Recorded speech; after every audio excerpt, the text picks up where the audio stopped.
Olá! Hoje a gente vai explorar uma ideia assim fascinante do final do século XIX. Uma ideia que é ao mesmo tempo romântica e, sei lá, um pouco perturbadora. Que é a ideia da loucura como matéria-prima da grande arte, né? Exatamente. E o nosso ponto de partida para essa conversa é um conto de 1890 de um autor japonês fundamental, o Mori Ogai. O nome do conto é Utakata no Ki. Ah, uma escolha excelente. O Gai é um gigante mesmo da literatura japonesa, da mesma geração do Natsume Soseki, mas a trajetória dele é bem diferente. Uhum. E o que o torna perfeito para essa discussão é a imersão dele na cultura ocidental. Mas peraí, a história dele é curiosa, né? Ele não foi para a Europa como um artista ou algo assim. Não, de jeito nenhum. O governo japonês o enviou para a Alemanha para estudar medicina, entre 1884 e 1888. Exato. Como que um futuro médico militar fica tão obcecado com teoria da arte? Não dá um curto-circuito aí entre a ciência e a estética? Dá. E um curto-circuito gigantesco, e é justamente essa tensão que alimenta a obra dele. Entendi. O Gai foi para a Alemanha para ser um homem da ciência, para estudar a higiene militar, uma coisa super pragmática. Mas, chegando lá, ele foi, atropelado pela vida cultural europeia. Ah, claro. Ele devorou Goethe, assistiu a óperas, frequentou museus, mergulhou de cabeça no debate estético da época. Ele vivia essa dualidade, sabe? O cientista de dia e o esteta à noite. E é toda essa bagagem que ele traz para o Katata no Ki. Faz sentido. Então ele está usando a ficção para explorar essas questões que, no fundo, consumiam ele.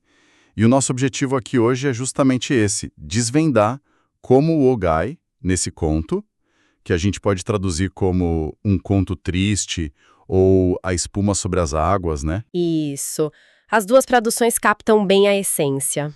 Como ele usa a história trágica de uma modelo para o Gung para defender uma ideia bem ousada para a época, a de que a genialidade artística moderna não vem da técnica. Mas sim de uma anormalidade mental, de uma sensibilidade levada ao extremo. Ok. Vamos entrar nessa história, então. A trama ela é complexa, né? Tem várias camadas. Muitas.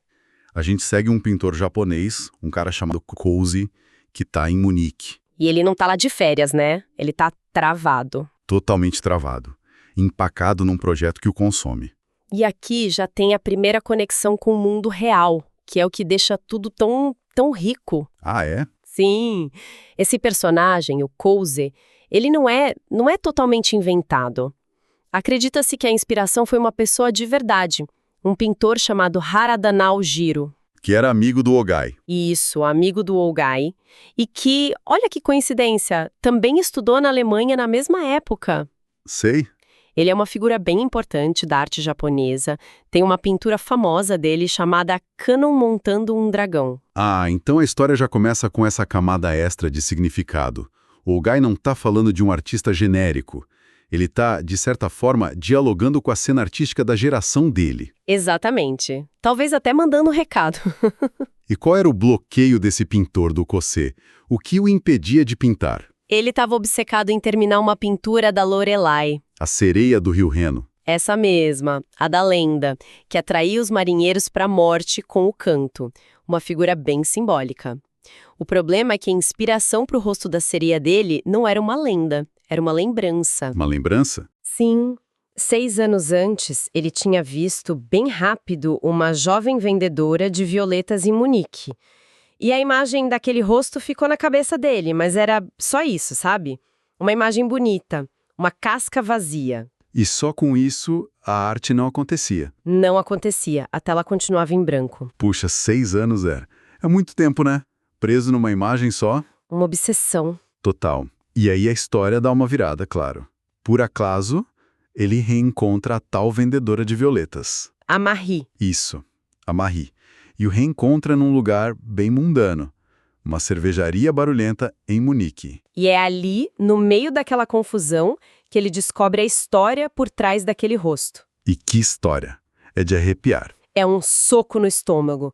A tragédia da vida dela tá ligada diretamente a uma figura histórica muito famosa e bem excêntrica. O rei Ludwig II da Baviera. O próprio rei louco, né? Famoso pelos castelos de contos de fadas, por ser patrono de Wagner e pelo final de vida bem misterioso. E como a história dela se conecta com a dele. Bom, no conto, a desgraça da família da Marie começa quando o pai dela é morto pelo rei. Pelo próprio rei. Sim, ao tentar impedir que o Ludwig violentasse a mãe dela. Nossa, que pesado. Então a loucura que o conto explora não é nada poética, etérea. Não, de forma alguma. Ela nasce de um trauma real, violento, ligado a abuso de poder.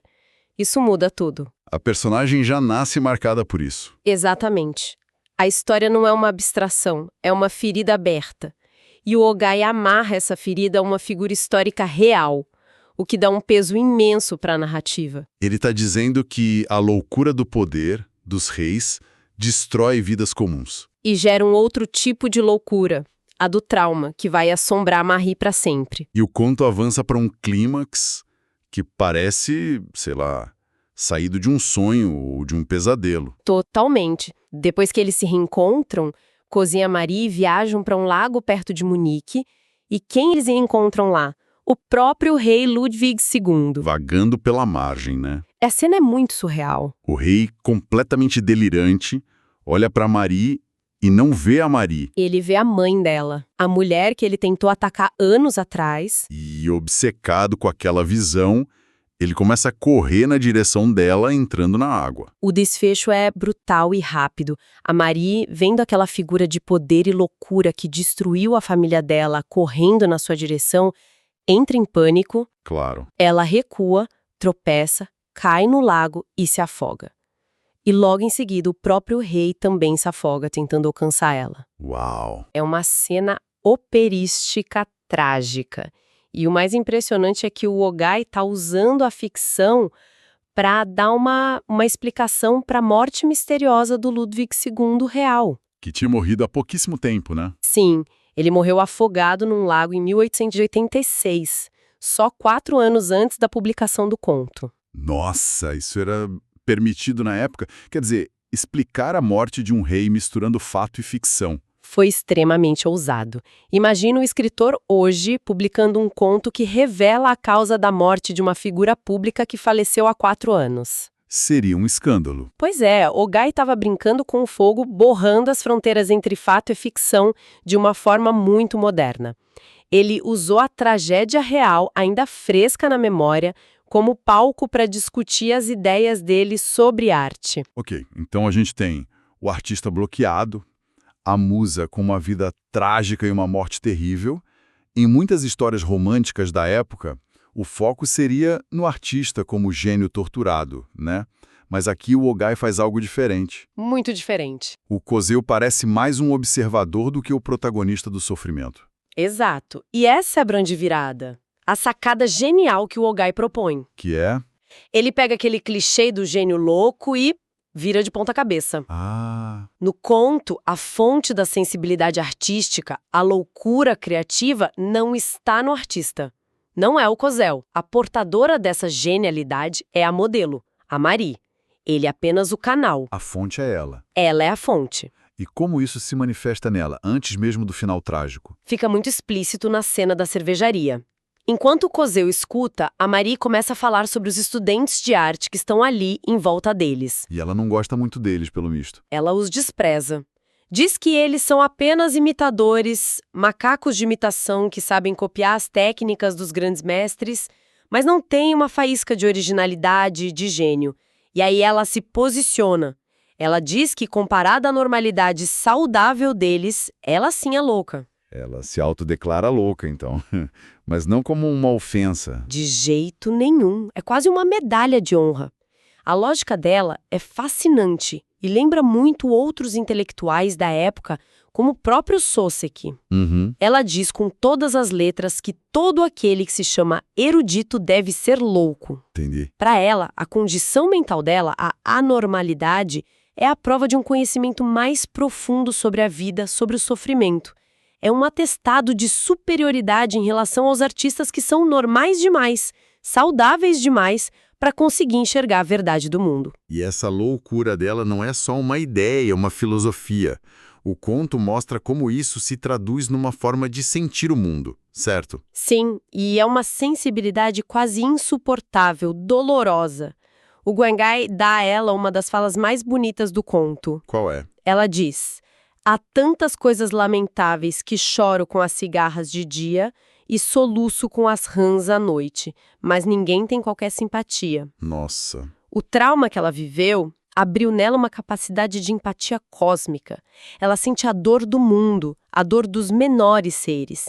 É uma simpatia, como ela diz, que os artistas comuns, com suas vivas protegidas, simplesmente não conseguem acessar. É essa profundidade, essa conexão trágica com a existência que a torna magnética para o Cosé. Exatamente. Faz todo sentido agora.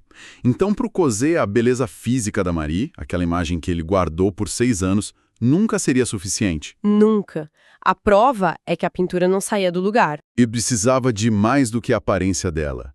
Ele precisava da alma, da dor dela. Ele precisava da visão de mundo dela. A beleza superficial era só o começo, a porta de entrada. Entendi. A virada para ele, o que finalmente destrava a sua arte, só acontece depois que ele testemunha o destino trágico dela e, mais importante, compreende a psique dela. Ele entende de onde vem aquela sensibilidade. Isso, aquela visão louca e dolorosa. A obra-prima dele não nasce do rosto bonito de Marie, mas da internalização do sofrimento e da percepção de mundo dela. É como se ele precisasse ser contaminado pela tragédia dela para conseguir criar. É uma ótima forma de colocar. É quase como se a Marie fosse uma bateria, carregada com uma energia trágica, poderosa, e o Cosé, o artista, é o fio condutor. Ele precisa se conectar a essa fonte para finalmente ter energia suficiente para acender a sua obra-prima. Só que essa é uma voltagem altíssima. E ele quase queima junto no processo. Quase queima, a bateria entra em curto-circuito, explode e ele sobrevive por pouco. E o conto mostra esse preço, o custo que ele paga por essa conexão. Mostra de forma devastadora. A arte que nasce dessa profundidade não é leve, não é gratuita. A cena final do conto é bem assustadora. Como ele é descrito. O Cosé finalmente termina a pintura da Lorelai, agora com o rosto da Marie carregado de toda a sua história, mas o texto descreve o artista como completamente mudado e terrivelmente magro. Quase um fantasma. Exato. Uma figura emaciada, esgotada, um fantasma diante da própria criação.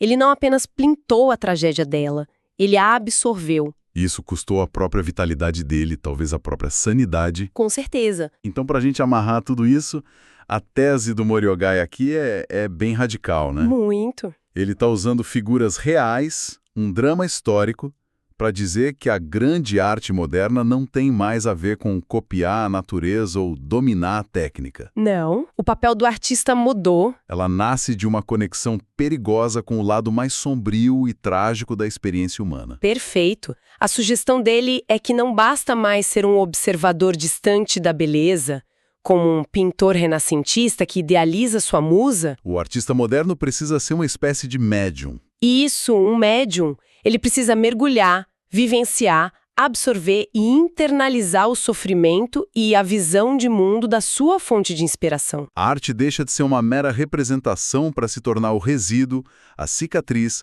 de uma experiência compartilhada e quase destrutiva. É uma visão bem sombria da criação artística. A arte como um ato de sacrifício quase canibalístico, onde o artista consome a dor do outro para gerar a sua obra. Exatamente. O que nos deixa com uma reflexão que, sei lá, ecoa até hoje. A história do Ogai apresenta essa fórmula, né? Sofrimento extremo, mais uma sensibilidade louca, resulta em uma obra-prima. E aí fica a pergunta: será que existe mesmo essa conexão inevitável entre a grande arte e o grande sofrimento? E tem outra coisa que é talvez mais incômoda. Que é? A obra-prima do Cosé só existe porque ele usou a dor real de outra pessoa. Então, qual é o papel ético do artista que usa a tragédia alheia como combustível? É uma homenagem ou é uma exploração? Exato. A linha é muito, muito tênue. E o conto de Ugai nos deixa exatamente nesse lugar desconfortável, sem respostas fáceis.